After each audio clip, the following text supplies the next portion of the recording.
the year that my oldest Caleb was born, 2000, there were 20,000 roughly drug-related deaths in the United States. The year Caleb and Kyler died at age 18 and age 20, there were over 100,000 drug-related deaths in the U.S.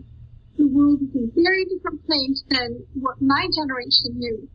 And it's because of fentanyl just coming across our borders.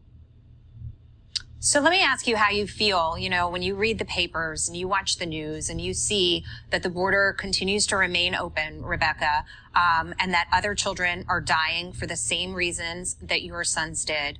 As a parent, as somebody who is still grieving, how does that make you feel? It's demoralizing.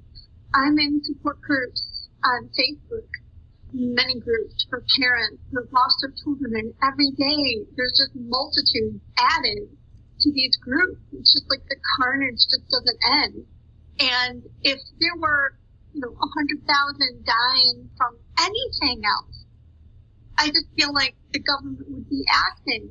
And I feel like it's like because they think, oh, they're drug addicts, that, why bother? I just don't feel like they're doing enough. Yeah. And it's my point with the kids. So many of the kids that are dying dabbled in it, right? Right. They experimented with cocaine or with, and it had fentanyl. And, these are good people who need help and hope.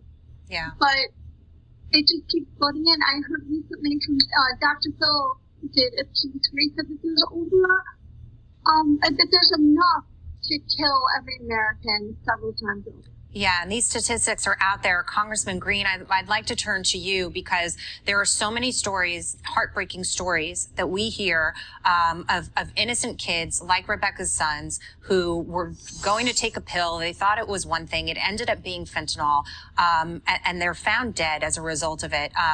This is an administration that said the border's closed.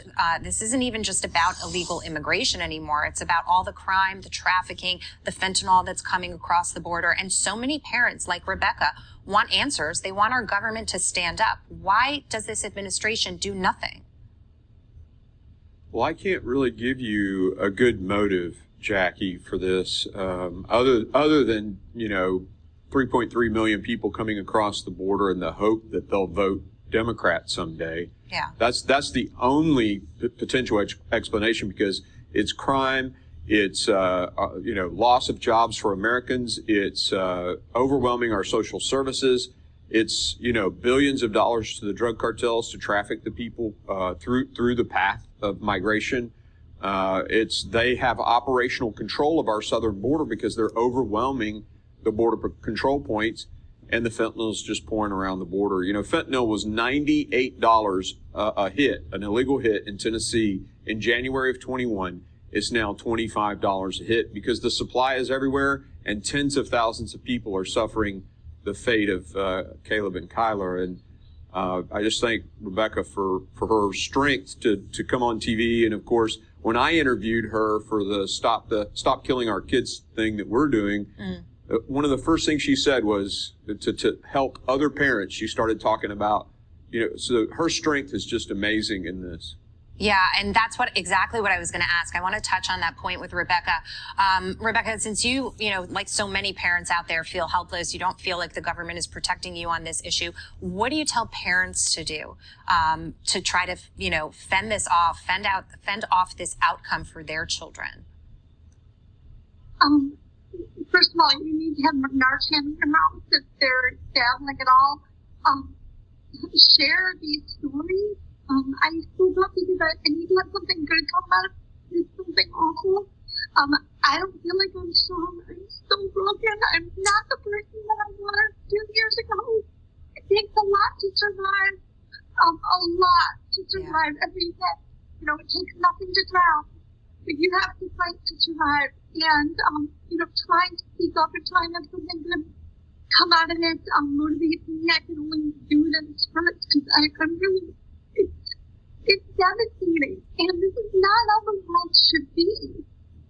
These should have been protected. Yeah. And I meet other parents. I just met a young woman 2 days ago. She was actually getting it for $5 a pill. You know, just putting an emoji on. That's another issue. Snapchat. Yeah. You know, something done. And that's part of the problem. It's a cheap substitute for some of these other drugs. And that's why it's appealing to the drug dealers to mix it in, or in your case, to make the pill entirely of fentanyl. And then the outcome is so devastating. Rebecca, we think you're strong. We appreciate you advocating for children and other parents, getting the word out there, and coming on this show to talk to us about it. Thank you so much to you. And Congressman Green, thank you as well.